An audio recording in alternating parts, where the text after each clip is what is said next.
a micrófono y cámara porque estoy en otro lugar. Ni un problema.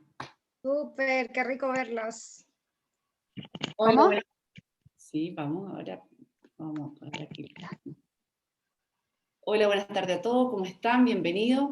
Estamos hoy día comenzando un nuevo taller de los talleres que dan vida, que están alineados con nuestra iniciativa social de la compañía, que es Nourish the Children, ya que está enfocada en el fondo a erradicar la muerte por desnutrición infantil.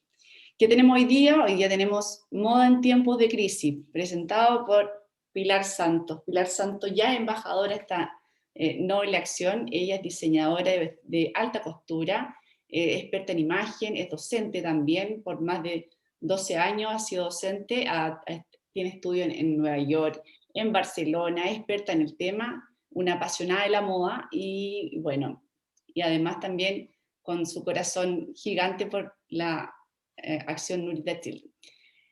¿Qué es lo que esta iniciativa? Esta iniciativa comienza el año 2002 cuando estos científicos que crean todos estos alimentos espectaculares, todos estos suplementos potentísimos y poderosos, comienzan a crear este Vitamil. Vitamil en el fondo es un alimento que alimenta a un niño durante un mes y tiene todos los oligoelementos que necesita para salir de la desnutrición severa. Esto comenzó porque había una cifra de la UNICEF muy crítica que dice que un niño muere cada 6 segundos, ¿ya? Entonces, el lugar donde más muerte por desnutrición infantil ocurría era en Malawi, ¿ya?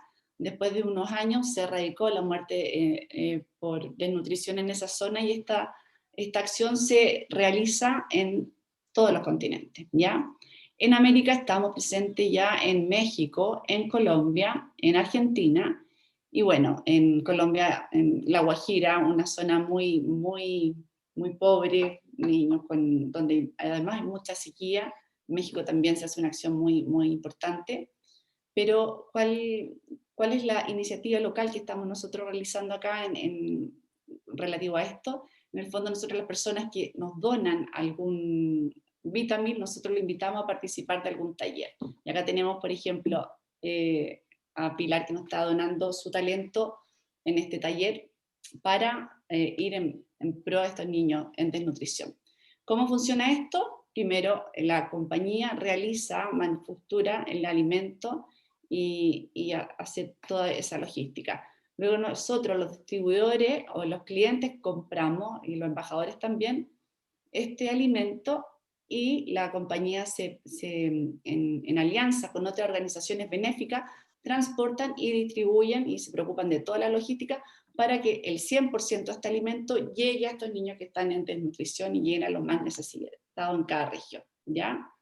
Todos pueden ser embajadores, es cosa que le preguntan a la persona que los invitó. Y bueno, aquí comienza el taller, los dejo con Pilar Santos. Voy a dejar de compartir pantalla para que ella misma vaya pasando sus diapositivas. Y estamos expectantes para saber todos los tips que nos tiene ella preparado con mucho cariño para enfrentar lo que es la moda y todo este tiempo en periodos de crisis. Hola Pilar, bienvenida. Hola, hola a todos, qué rico verlos aquí, me encanta. Bueno, les voy a contar que este taller surgió de una forma súper inesperada. ¿Por qué razón? Porque nosotros pensé hacer un taller súper práctico, había estado leyendo muchos artículos de psicólogos, de sociólogos que están estudiando el fenómeno de las reuniones por Zoom. Bueno, la cosa es que me enfoqué en estudiar eso y hacer que es nuestro próximo taller, que se llama Imagen para Videoconferencia. Y la verdad es que cuando empecé por eso, y empecé a estudiar y a relacionar y a todo, dije yo, no puedo partir por eso, tengo que partir por el principio, porque la verdad que la moda en los tiempos de crisis ha cambiado. Nosotros ya estábamos con una pseudo crisis de la moda, entonces quise partir por ahí, ¿ya? Me basé en una entrevista que leí de Sara Maino, que es la editora en jefe de la revista Vogue Italia. También ella dirige como si fuera el semillero de nuevos talentos, una cosa así. Ella busca nuevos talentos y todo. Entonces siempre está como muy a la vanguardia. Y le hicieron una entrevista súper extensa, pero en el fondo, para centrarnos como en lo importante, era como qué nos traía la pandemia a la moda, porque la moda es una de la industria de la moda como tal, es una de las empresas, es una de las más grandes empresas del mundo, o sea, está como la industria de la moda y el resto otras empresas, y el porcentaje es altísimo. Es una industria que mueve millones y millones de billones y trillones de dólares, y claro, sin duda, con el confinamiento, encerrados en nuestras casas, cuarentena, fue súper difícil poder lograrlo. Entonces, ¿qué es lo que dice Sara? Que el lado positivo de esta pandemia para la moda, que dentro si se puede buscar algo positivo, es que por primera vez tuvimos tiempo, ¿ya? Por primera vez tuvimos tiempo y pudimos parar. Y ese ritmo vertiginoso de la moda, que iba como a 3.000 millones de kilómetros por hora, tuvo que parar. De la noche a la mañana esto tuvo que parar. Entonces fue súper increíble, porque yo creo que hasta los que nos apasiona la moda, que nos dedicamos a esto, el ritmo era demasiado. O sea, era demasiado. Ya no había la colección de verano y la colección de invierno, ya era la colección de primavera-verano, después de otoño-verano. Entonces se empezaron a dividir en ya cada 2 meses cambios de colecciones completas. Y esto del fast fashion, que es como la moda rápida, que se los voy a explicar, se empezó a poner vertiginoso, las tendencias de moda se pusieron demasiado flash, o sea, no te alcanzabas a comprar algo y ya cuando te lo ibas a poner ya a lo mejor ya no se usaba. Entonces la gente se empezó a fijar en qué se usaba, y caímos en una rueda que nos hizo mucho daño. Y al igual que muchos factores de la sociedad que yo no voy a evaluar, la pandemia para el sector de la moda, mucha gente que amamos la moda siente que fue positivo para frenar, para hacer una pausa, y había un tema que nos tenía ahí, siempre sonaba, uno decía, oh, las empresas que hacen ropa ultra retail, fast fashion, usan explotación infantil, trabaja la gente por un plato de comida, exceso de horas, sin protección de ningún tipo. Bueno, la cosa es que esto se estalló todo junto, y en el fondo la gente paró y empezaron a evaluar qué cantidad de espectáculos de moda teníamos, de desfiles en Nueva York, en Milán, el Fashion Week, el Bash Fashion, hasta nosotros teníamos Fashion Week Santiago, todo era como un giro frenético, ¿ya? Entonces, como esto pasó y se pegó un frenazo y tuvimos que parar. Y ahí lo que les estaba diciendo, no es la primera vez que ocurre en el mundo, ¿ya? El efecto de las guerras mundiales, de las pandemias pasadas como la gripe española en 1918, nos demuestran que tenemos que, esto ya se ha vivido que de un momento a otro estalló una guerra mundial y el fenómeno de la moda paró y siguió, pero claro, ahora se hizo cada vez más vertiginoso. Entonces, cuando esto pasó en la Primera Guerra Mundial, en el fondo la gente empezó, ya no había material para confeccionar, y empezó a disminuir la cantidad de prendas y empezaron a darle más valor a la calidad que a la cantidad. ¿Ya? Nunca como en el caso de nosotros en el siglo XXI, que ya íbamos tremendamente vertiginosamente. Entonces quise parar y hacer un recorrido por la historia de la moda, que espero que no sea latero, sino que todo lo contrario, algo así bien lúdico, bien rápido, Antes de 1900, la moda se divide en siglos. Cuando uno estudia historia de la moda, uno habla del siglo XV, el siglo XVI, el siglo XVII, y tú estudias todo el siglo. Un siglo son 100 años. O sea, hoy en día, en 100 años, no puedes dividir la moda no la puedes dividir casi ni siquiera en la moda del 2020, menos la vas a poder dividir en un siglo. Pero después en cuanto empezó 1900, la moda se empezó a dividir por décadas, ¿ya? Y esto no es por cercanía, no es porque nosotros lo veamos más cerca, sino que literalmente antes las modas duraban mucho más, porque no, por supuesto no había medios de comunicación, no había forma de expresar las modas de un lado a otro. Las primeras muestras de modas era vestir muñecas. Por ejemplo, en Francia, las emperatrices, las reinas, vestían muñecas de acuerdo a los que a ellas les gustaban y las mandaban a otros países o a otros imperios o a otros reinados para que impusieran esa moda allá también.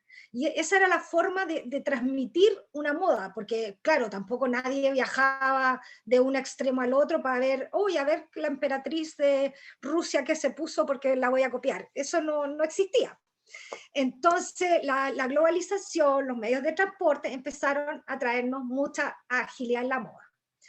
En esta lámina, que va de 1910 a 1920, ocurrió la Primera Guerra Mundial, que es del 1914 al 1918, si no me equivoco, y la Primera Guerra Mundial pilló a las mujeres súper desprevenidas, porque ellas siempre eran bonitas, eran las mujeres de adorno, las mujeres que no tenían opinión, no tenían derecho a voto, no tenían, bueno, todo lo que sabemos, y los hombres se fueron a la guerra y ellas asumieron esos roles como asumiendo para reemplazar al marido, mientras el marido, el hijo, estaba en la guerra.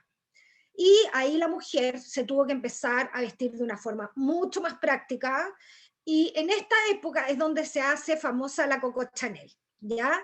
Si ustedes ven el sombrero de ahí arriba con una pluma, eso fue antes de la guerra, como en 1912, porque la Coco Chanel tenía como 30 años para la Primera Guerra, no era una lolita. Y resulta que ella inmediatamente empezó la guerra, empezó a fabricar ropa súper cómoda. Ahí la vemos a ella, estas dos imágenes son de ella, esa que sale llena de perlas, con un pantalón, con boina. Empezó a dar moda muy práctica.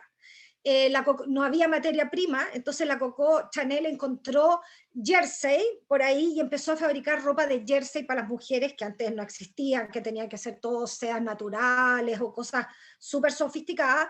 Y pasó otra cosa también, ella siempre tenía sus parejas, nunca tuvo hijos, nunca se casó, tenía parejas como amantes que las ayudaban a poner su negocio, y en la Primera Guerra Mundial ella se fue a vivir a la playa, a la costa. Y al vivir en la playa, ella empezó a ver la necesidad de los trajes de baño, entonces empiezan a surgir por primera vez. ¿Qué diseñadores importantes tenemos en esta época? Está Charles Frederick Worth, que es el creador de la alta costura. La palabra alta costura solo se puede usar en Francia, o sea, como que no sería correcto que yo dijera que soy diseñadora de alta costura, pero es una forma de explicar cuando uno hace hechuras a medida, ¿ya? Él fue el creador, el que le puso el nombre y el que trató de proteger la identidad. Ahí hay varios, hay Doucet, Paquin, pero ya estaba Paul Poiret, que fue un diseñador muy importante, que fue el primer diseñador que trató de erradicar el corset en las mujeres. Ya, esto son como datos al margen, pero es súper entretenido saberlo, porque al final el mismo Paul Poiret decía, yo le quité a la mujer el corset físico, pero Coco Chanel logró sacárselo de la cabeza, porque en el fondo la mujer no usaba corsé, pero no se sentía realmente libre. Fue la Coco Chanel, ya muchos años después, que realmente hizo que la mujer se liberara de estos apretujes, ¿ya? a raíz de lo que les dije que había estado estudiando, se necesitaba una crisis para formar una táctica de moda, ¿ya? Algunos de los mejores diseños nacieron en tiempos súper conflictivos, porque en el fondo era mucho más práctico tener ropa práctica que no tener ropa como solo de adorno, ¿ya? Y por eso les nombré como quiénes son. Después viene, Coco Chanel viene como el vestido negro, que eso fue después de terminar la Primera Guerra, que murió un amante muy querido que tenía ella, y ella se vistió durante muchos años de negro. Y ahí impuso el Black Dress, que es como siempre en la historia de la moda es como un ícono, ¿ya? Después viene la pandemia de la gripe española, y aquí por primera vez nosotros nunca nos habíamos fijado en estas fotos, y ahora nos hacen mucho sentido. O sea, ahí está la gran gripe, dice que es la epidemia del siglo. Realmente hay fotos de testimonio de niños con mascarilla, la gente usando mascarilla para trabajar, lo mismo que estamos viviendo ahora, y bueno, nos ha ayudado como a tener esperanza de que esto ya pasó, ya se acabó, y nosotros también podemos tener esperanza para lo mismo.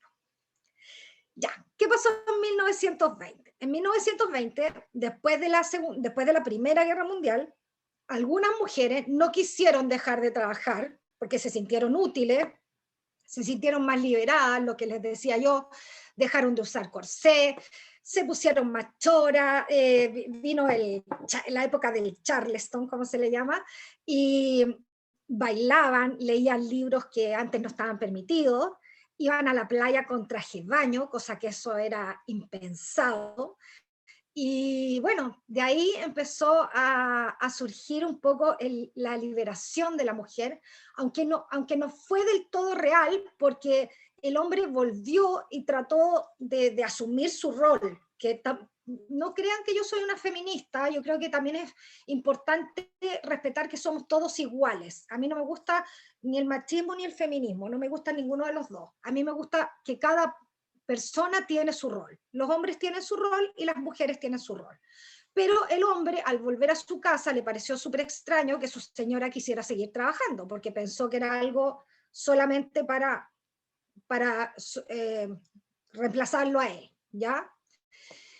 En 1930 viene la Gran Depresión, se empieza a transmitir la moda por el cine, cosa que es algo ya, pero maravilloso, porque nunca antes en la historia había habido, ya en la época de los primeros años del siglo existían las revistas, y nunca ya el cine trajo como una revolución de tendencias de moda, ya eso es como... Y bueno, en 1939 parte la Segunda Guerra Mundial, que ahí sí que nos trajo cambios súper drásticos de 1939, porque en la Segunda Guerra Mundial pasaron varias cosas. Había mujeres que ya habían perdido al marido, ya habían tenido que seguir trabajando, y habían otras que por segunda vez reemplazaban los trabajos de los hombres, del marido, del hermano, del hijo, de quien fuera, pero las mujeres salieron a trabajar. Entonces usaron trajes cada vez más cómodos, cada vez más estilo traje de chaqueta, las faldas cada vez más cortas, y se empezó les importaba vestirse, se sentían independientes, y empezó a ponerse una moda súper, súper práctica, como las que vemos ahí, vestidos camiseros, escote para la época, trajes de chaqueta, cosas mucho más similares a los que tenemos nosotros hoy en día. Y cuando se acabó la guerra, en 1945, habían varios diseñadores, no fue solamente Christian Dior, se le atribuye el New Look, que es la silueta esta de la chaquetita blanca con la falda bien amplia, con las faldas plato amplísimas. Habían varios diseñadores que hicieron como un teatro de la moda, y recrearon maniquís pequeños con trajes con muchísimo volumen en las faldas. Ya las faldas no eran largas que arrastraban, era un look nuevo, el new look de los años 50, pero querían que la mujer volviera al resplandor, al lujo. Fue como una reacción. También el próximo taller les voy a explicar que también hay unas personas que dicen, chuta, ¿cómo será la cuestión de la moda después del coronavirus? Porque siempre después de mucha restricción vienen como que queremos tirar la casa por la ventana. Y eso tampoco es como la idea. Entonces, ¿qué es lo que pasa? En este new look, desde 1945 en adelante, no hay materiales, no hay telas, porque ya es la Segunda Guerra Mundial. La Coco Chanel aquí pasó un poco desapercibida. La Coco Chanel trabajó hasta el último día de su vida, que se murió en el año 71, pero en esta época tuvo hartos problemas. Yo no sé exactamente, pero porque ella era como, ¿cómo se puede decir? Espía. Ya tenía un amante alemán y la acusaron de ser espía, y ahí hubo un conflicto. Entonces, en esta época ella no se destacó tanto. En la década siguiente sí, pero en esta década todavía no. Esta historia del New Look de Christian Dior, sí participaron Fad, participaron Hermes, participaron varios diseñadores, pero no la Coco Chanel, ¿ya? ¿Y qué es lo que hicieron estos diseñadores, sobre todo Christian Dior, para conseguir telas? Empezó a usar telas de brocados de cortinas barrocas, cortinas antiguas, para provocar este efecto de mucho volumen. Entonces, ¿qué pasó? Por un lado, las mujeres, como queríamos vernos más glamorosas, no, yo no estaba en esa época, pero se querían ver más glamorosas, y empezaron a adoptar esta moda del new look, pero por otro lado no querían dejar de lado su comodidad. O sea, querían las dos cosas. Ya, perfecto, para una fiesta me voy a poner un traje así, pero no me voy a vestir así para todos los días. La intención de los diseñadores era realmente que la mujer siguiera vistiéndose glamorosamente cada día de su vida. Pero resulta que ahora sí, después de la Segunda Guerra Mundial, la mujer definitivamente no dejó el trabajo, siguieron trabajando porque además habían menos hombres, muchos hombres murieron entre la primera y la segunda, y se creó un fenómeno social, que la mujer empezó a ir a la universidad, y etcétera, cosas que nunca antes habían sucedido, y la mujer se empoderó realmente y tomó un rol que nunca antes había existido. Había existido en la Primera Guerra, como dije, la primera década del siglo, pero fue mucho más momentáneo. Entonces, ¿qué pasa? No había materiales, y ahí hay una cosa muy típica de esta época, que era dibujarse, como las medias panty no existían las lycra ni los elastizados que hay hoy día. La lycra es una marca registrada de un tejido elasticado, que uno siempre lo asocia a eso, pero son los elastómeros. Las fibras de elastómeros son cualquier cosa que me haga un tejido elástico. Y como no existían los elásticos propiamente tal, las panties también eran de seda y llevaban una costura atrás. Entonces, como no había panties, porque no había producción de panties, estaban después de la guerra todo devastado, se dibujaban una línea en la parte de atrás para que pareciera que andaban con medias. Y pucha, no puse la imagen acá, pero también usaban como el autobronceante, para parecer que andaban con medias. No sé de qué manera lo hacían, con tintes naturales, no creo que hayan tenido nuestro Instaglow, pero lo usaban para las piernas. Se usaba ser muy blanca de caras, todavía se usaban los guantes, pero empezó a ser todo muchísimo más práctico los peinados, más práctico todo. Entonces, la época de 1950 es la época que le llamamos la silueta de 1950. La silueta de 1950 es una cintura de avispa muy angostita y con mucho volumen hacia el ruedo, ¿ya?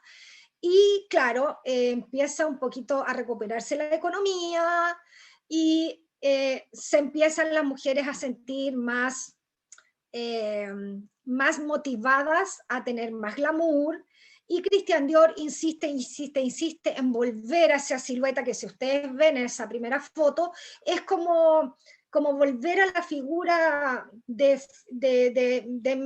1900. Entonces, claro, ahí la mujer hizo una distinción porque no iban a volver a 1900, estaba claro, y aquí es donde arremete la Coco Chanel, ya cuando superó sus problemas legales con las cuestiones de la guerra, y la Coco Chanel, a raíz también de la falta de textiles, crea esta tela de tweed tan característica en ella, que sigue estando siempre, se transformó en un estilo para siempre. En nosotros en la moda, las tendencias son lo que surge, las tendencias llevan a la moda surge, la moda desaparece y se va. Cuando una moda se queda y permanece para siempre, eso es un estilo, ¿ya? Entonces por eso decimos el estilo años 50, el estilo Chanel, ¿ya? Hay ciertas cosas que son el estilo Jackie Kennedy, hay ciertas cosas o personas, pueden ser diseñadores o simplemente clientes como la Jackie Kennedy, que marcan un estilo y lo dejan instaurado. Y si ustedes ven aquí ya en esta época, como les dije, la mujer trabaja, usa ropa interior un poco más elasticada, empiezan a surgir los tejidos de jersey, la ropa práctica, trabajar, la mujer empieza a desarrollarse, a estudiar y mezcla el glamour con la practicidad. Y en mí no es, miren, si ustedes se fijan en esta foto, las personas de todas las edades, tú pasabas de ser niño a ser adulto. Nunca, hasta 1960, hubo ropa juvenil. Esta es la primera década del siglo, y de todos los siglos, que la gente joven se viste de distinta manera que su mamá, que su abuela, ¿ya? Mi mamá estudió durante los años 60, yo nací en el 70, sí, iba a la universidad a finales de 1960, y iba en la foto más a la izquierda, donde salen las niñas con traje de chaqueta. Mi mamá me dice, ¿puedes creer que yo iba a la universidad con traje de chaqueta? O sea, ¿se imaginan alguna Lola hoy día yendo a la universidad con traje de chaqueta? Impensado. Entonces, aquí viene la época de la pastilla anticonceptiva, de la revolución hippie, de la marihuana, la libertad sexual, la libertad, todo, y empezó la Mary Quant, que era una modelo, la Mary Quant, que era una diseñadora súper con ideas juveniles, usó a la Twiggy, que es la modelo que sale vestida de verde, y Mary Quant es la diseñadora que crea la micro minifalda, ¿ya? Y desde esa época, por supuesto que la gente ya de 50 años no podía ponerse minifalda, entonces primera vez en la historia que se separó. Había ropa de jóvenes y ropa de medianos y de adultos, ¿ya? Bueno, ahí está la Jackie Kennedy, que también fue todo un ícono en esta época y marcó un estilo súper marcado. Y acá fue una moda loca, una moda de todo. En el año 70 la juventud sigue con su alegría de poder sentirse libres y expandir todo esto, y hacían, no sé, con materiales no tradicionales, moda muy juvenil, sale en el año 60, es el bikini, pero sale el bikini y ya una libertad perfecta, ya todos así se vuelven locos, y como todas las cosas exageradas, bueno, también hubieron excesos para los dos lados. Y aquí, porque ya en 1970 ya no tiene nada que ver con nuestra pandemia, entonces la Pili dice, ay, que latera la Pili, para que nos hace una clase de historia del vestuario, porque en algún momento de estas décadas se nos fue de madre, como digamos, la la producción de modas, de desfiles, de tendencia, el exceso, el exceso. O sea, a raíz de esto, entre el 80, 90, 2000, yo creo que fue durante la época del 80 que fue como tan loco, tenemos allá la Madonna, hubo crisis, pero las crisis se trataban de revertir, hubo mucha vanguardia, y a lo mejor eso nos llevó a un exceso de tendencias que la moda trató de reflejar para cada persona, trataron de crear ropa para gente casual, para la gente clásica, para la gente vanguardista, para como les decía, otro taller que vimos de la moda, las modas son para que la gente curiosamente se sienta parte de la moda, ¿no? O sea, se sienta identificada con su estilo. Entonces, yo creo que aquí, por eso quise como frenar, terminando con esto, con el 1990, que está como, que ahora la moda 1980 es muy parecida a la que íbamos a tener, ¿ya? Pero, como nadie se esperaba esta pandemia que surgió en el año pasado, a nosotros nos llegó a Chile en marzo, comprenderán que siempre se decía que en la industria de la moda, una empresa importante, si se equivocaba en una colección, era un error garrafal que podía hundir a la empresa. Imagínense ustedes cuando en marzo estaban colgadas en todas las tiendas la ropa de invierno, la ropa de moda del 2020, y de repente nos meten en la casa durante meses, y ¿a quién le importó la moda? ¿A quién le importó lo que se usaba? Esto pasó a segundo plano absolutamente, y aquí es donde, mirándolo desde el punto de vista más generoso, algunas personas creen que esto fue beneficioso para la moda, porque estaba en deuda con la contaminación, con el exceso, y de repente todos paramos y dijimos, necesito mucho menos de lo que tengo. O sea, a lo mejor si no hubiéramos tenido pandemia, hubiéramos salido en marzo, abril a comprarnos cosas que estaban de moda para complementarlas con lo nuestro.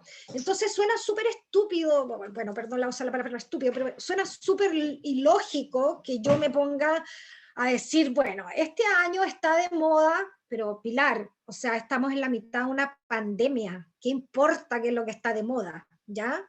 Quise poner algunas fotos de algunas de las pocas cosas que han salido en desfile.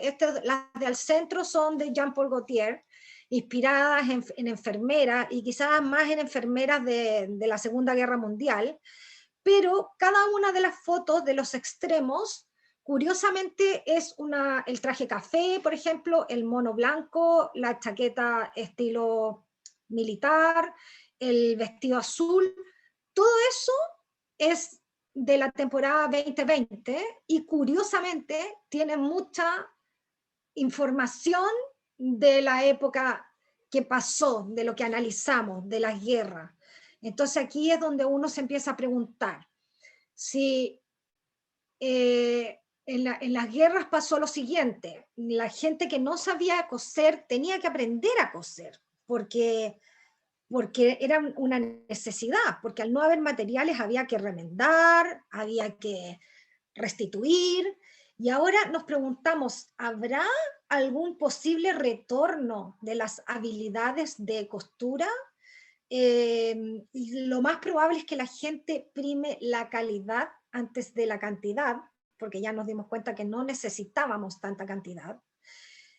Y entonces ahora el arte, el vestuario reciclado y el intercambio de vestuario podría estar muy en boga, cosa que antes era como, hace unos años atrás, a ti te da vergüenza decirle a una amiga, oye, ¿querés que te regale ropa? Yo les juro, a mí hay una amiga que me regala ropa y yo soy la mujer más feliz del mundo. Es como, pero no es que esté pensando todo el tiempo, hoy esta moda es algo que no se necesitó reciclar. Pero ya el tema del reciclaje es algo que se habla, de lo sostenible, de las prendas, del exceso de prendas que van a a la basura. Incluso en el colegio de mis niños, por ejemplo, yo me acuerdo que el año 2019 el Centro de Padres planteó: bajemos la cantidad de uniformes, de, por ejemplo, menos diseños de poleras de deporte por la contaminación, por el medio ambiente, porque queremos ser un colegio verde, por ejemplo. Entonces, es primera vez que la gente empezaba a tener conciencia. Lo pongo en el colegio de mis hijos, pero les aseguro que todos los colegios empezaron a preguntarse: ¿es necesario que los niños tengan tanto uniforme o vamos a ir disminuyendo la cantidad para que sea reutilizable? Bueno, nosotros hicimos una tremenda campaña de reutilizar los uniformes y bien, pero es el momento de parar y decir: hagamos un stop, porque primero nuestras billeteras se debilitaron bastante y los tiempos están difíciles, y aunque desgraciadamente muchas empresas que se esforzaron mucho en lograr tener lo que tienen, van a morir. Eso es lo triste de esto. Mucha gente se va a quedar sin trabajo, pero las marcas deben reinventarse, como todos lo hemos hecho. Las marcas deben reinventarse y deben ser sostenibles, deben preocuparse de quien las confecciona, deben preocuparse de quien da la materia prima, ¿ya? Entonces, por ejemplo, acá dice, como algo anecdótico, dice: consejos prácticos para reutilizar las prendas. No renueves tu closet en cada cambio de temporada, no es necesario. Compra prendas de calidad y de larga duración. Sigue las instrucciones de lavado para cada prenda. Si pusiéramos cuidado al lavar las prendas nos durarían más y necesitaríamos comprar menos ropa. Intercambia tu ropa con familias y amigos para darle una segunda vida. Eso es lo que les digo, que está como súper de moda. Lleva tu ropa a un buen estado en tiendas de segunda mano. Hoy día hay corporaciones de beneficencia que han hecho un negocio para poder juntar dinero con ropa de segunda mano, y ya es muy bien visto vestirse con segunda mano, ¿ya? ¿Qué es lo que es el fast fashion? ¿Qué es lo que está desapareciendo? El fast fashion es la moda rápida, la moda por cantidades industriales, y de acuerdo a las empresas es el sector más golpeado durante esta pandemia. Claramente, porque si el fast fashion saca moda, obviamente al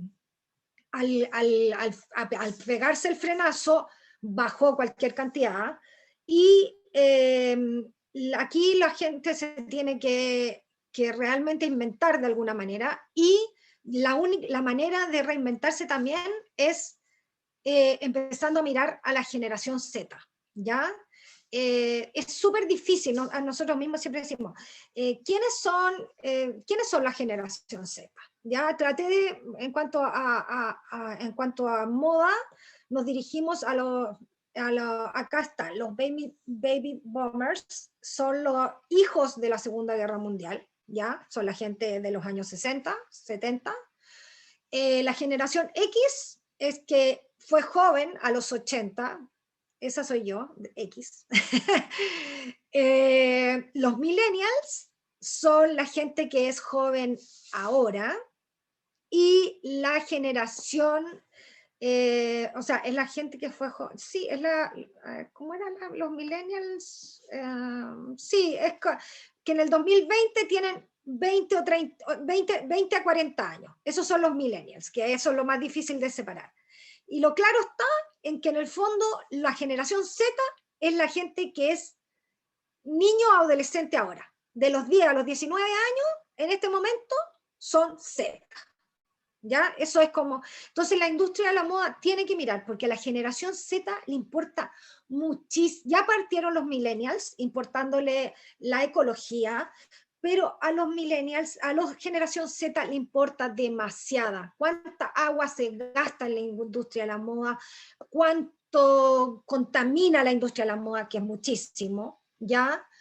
Y también hay aquí las marcas más valoradas por la generación millennials, ¿no? Esto, y también valoradas porque les importa algo, o con todo el respeto a estas marcas, quizás hacen una muy buen marketing de que les importa mucho el planeta, pero estas marcas han sido la valoración de las marcas que tienen, de las marcas de alta gama, digamos, que tienen más consideración, ¿ya?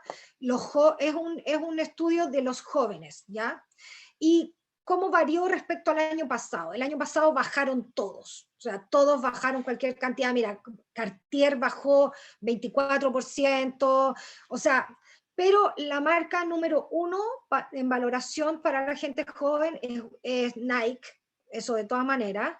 Y para los millennials, la gente que se acerca a los 40, Gucci, Louis Vuitton, Adidas, Chanel, Zara, Uniqlo, H&M, Cartier, que bajó mucho, y Hermes, ¿ya? Esas son las marcas que son. Pero tenemos, aquí hay, en el sector de la moda hay dos miradas. Uno quiere creerles a la gente de la industria de la moda, quiere creerles que, por ejemplo, Gucci ha dicho a diestra y siniestra que ellos van a empezar a hacer moda más sostenible, van a bajar el número de temporadas, van a bajar el número de desfiles. Nike se ha comprometido hay varias empresas que son 30, creo que se comprometieron que de aquí al 2030 ante la ONU iban a bajar muchísimo la contaminación. Bueno, y estas zapatillas Nike son la temporada 2020, que eran para las Olimpiadas de Tokio, y son zapatillas a base de solo reciclaje, ¿ya? Entonces, bueno, los que son más exigentes dicen, ojalá que no sea una estrategia de marketing y ojalá que sí se hayan puesto las pilas, ¿ya? Aquí unos datos económicos así más o menos rápido. Este círculo rojo nos dice que el 50% del fast fashion es textil y el otro 50% son grandes empresas, y que el 2019, el 2017, y esto hablaba del 2017 al 2019, las empresas ganaron un 144%, ganaban las empresas, y en el año 2000 bajaron un 47%, ¿ya? Los datos para pensar. 3 billones de dólares son los que factura el sector textil al año, y hay 250.000 fábricas y 40 millones de personas se dedican a la confección, principalmente en África. El 20% de los tóxicos que se extienden en el agua, o sea, de todas las cosas tóxicas que derrochamos en el mar, en las aguas, provienen de la industria textil. Y aquí es donde pegamos el grito en el cielo y decimos, no puede ser, ¿ya? Porque para teñir la ropa necesitamos vertir de vuelta, desechar en el mar demasiados químicos, ¿ya? Hacemos 1.400 camisetas por minutos, y ahí está hablando de Hong Kong. 7.000 litros de agua es lo que se necesita para confeccionar unos vaqueros, unos jeans, y es lo que vive una persona durante 10 años. Entonces, si el planeta vamos a tener escasez de agua, ¿cómo vamos a gastar porque para el proceso de desgastar los jeans, quizás no son unos jeans, pero es una tirada de jeans, se necesita muchísima agua, ¿ya? Y esta medida está en Londres, y 22 prendas es la medida que las mujeres tienen su closet que no usan. Yo creo que muchas de nosotros tenemos más de 22 prendas que no usamos, pero ¿qué es lo que es el slow fashion? El slow fashion es juntar la moda ética con la moda ecológica y con la moda de calidad, lasting fashion, ¿ya? es un movimiento que ha cobrado muchísimo impulso y que con esta pandemia era lo que necesitaban para seguir adelante. ¿Ya? Era ser conscientes que necesitamos mucho menos, que necesitamos cosas más perdurables y no tan desechables y de origen natural. Y es verdad que hay gente que se está fijando mucho en la etiqueta, dónde lo fabricaron esto, que hay explotación o no hay explotación. Y el objetivo de todo este conglomerado, que yo creo que la gente se ha sumado a esto, que el fast fashion va a morir, y el slow fashion es lo que está de moda porque es lo que necesitamos, menos moda. El objetivo es no gastar tanto y ver realmente lo que necesitamos. Si vas a comprar, saber, incluso te ofrecen hoy día los asesores de imagen, te enseño a comprar óptimo, ¿ya? Y a formar tu armario cápsula. El armario cápsula lo vamos a ver el próximo taller, cuando les dije que íbamos a hablar de la imagen para las videoconferencias. Va a ser súper práctico y súper dinámico, ¿ya? Entonces, la ropa de origen ética es la que puede realizar la gente sigue el seguimiento donde se fabricó y que sea sostenible. También pueden ser marcas de tu propio país, de los emprendimientos que le llamamos nosotros, privilegiar un emprendimiento, y que no perjudique el medio ambiente, que no perjudique a los animales en su fabricación, totalmente mejor. Bueno, yo creo que esto a nivel de todo, algunas de nosotras que trabajamos con productos de belleza, es importantísimo hoy día que sean cruelty free, que no sean probados en animales, que no sean con animales. Y aquí está lo que les decía yo, en 1919, antes de la pandemia, hay varias marcas grandes, porque estamos hablando Burberry, Gucci, Prada, el Louis Vuitton. El Louis Vuitton es dueño de muchas marcas más, entonces son grandes conglomerados que tienen marcas más chicas, que iban a disminuir un 30% para el año 2030, y así para los desechos, y para el año 2050, que la industria de la moda simplemente no contamine. Pero los detractores dicen que esto es muy difícil, porque el volumen de las prendas crece cada vez más y se estima que va a haber un aumento de un 81% para el 2030. O sea, imagínense que a 9 años para el 2030. Van a alcanzar los 102 millones de toneladas de desechos al año. Entonces, eso es preocupante, ¿ya? Así que, bueno, esa era mi presentación. Yo quería mostrarles para que, no sé si tienen alguna pregunta, alguna duda, qué les pareció, si era muy latero que fuera de historia. Me encantaría escucharlas. Entrete, aprender, qué choro, no tenía idea de lo de Coco Chanel. Yo pensé que era súper como más pituca y al final era como más para adaptarse a la época, Sí, usar otro. era revolucionaria, sí. Sí, sí. Sí. Son bueno, las Pili, que gracias. marcan, los personajes que marcan las tendencias y los grandes cambios.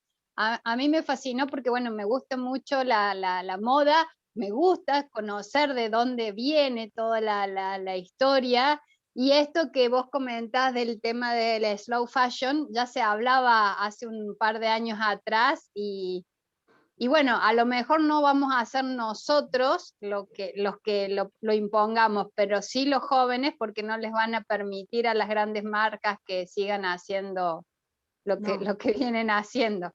Porque bueno, por ejemplo, mi hija ya le ha hecho una cruz a todos con el video del conejito, le ha hecho una cruz a todos los, ¿cómo se llama?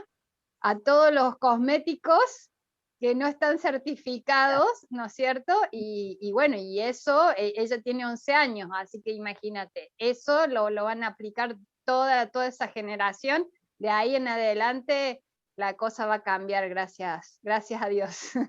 Sí, Lore, tienes pero toda la razón. O sea, a mí me pasó con mi hija hace unos meses, cuando empecé a trabajar en Nuskin, lo primero que me preguntó, mamá, Nuskin es cruelty free, ¿cierto? Y yo era como, Sí, pero tuve que hacer, menos mal que es súper eco y súper cruelty free, pero de verdad que para ella que tiene 9 años, lo que dice la Lore, imagínate, 11 y 9 años, generación Z absolutamente. Sí, no, ellos no lo van a permitir. O No sea, lo van a nosotros permitir. todavía estamos ahí en la ola que vamos y venimos, pero ellos ya no lo van a permitir. Sí, Así que bueno, gracias qué a bueno. Dios.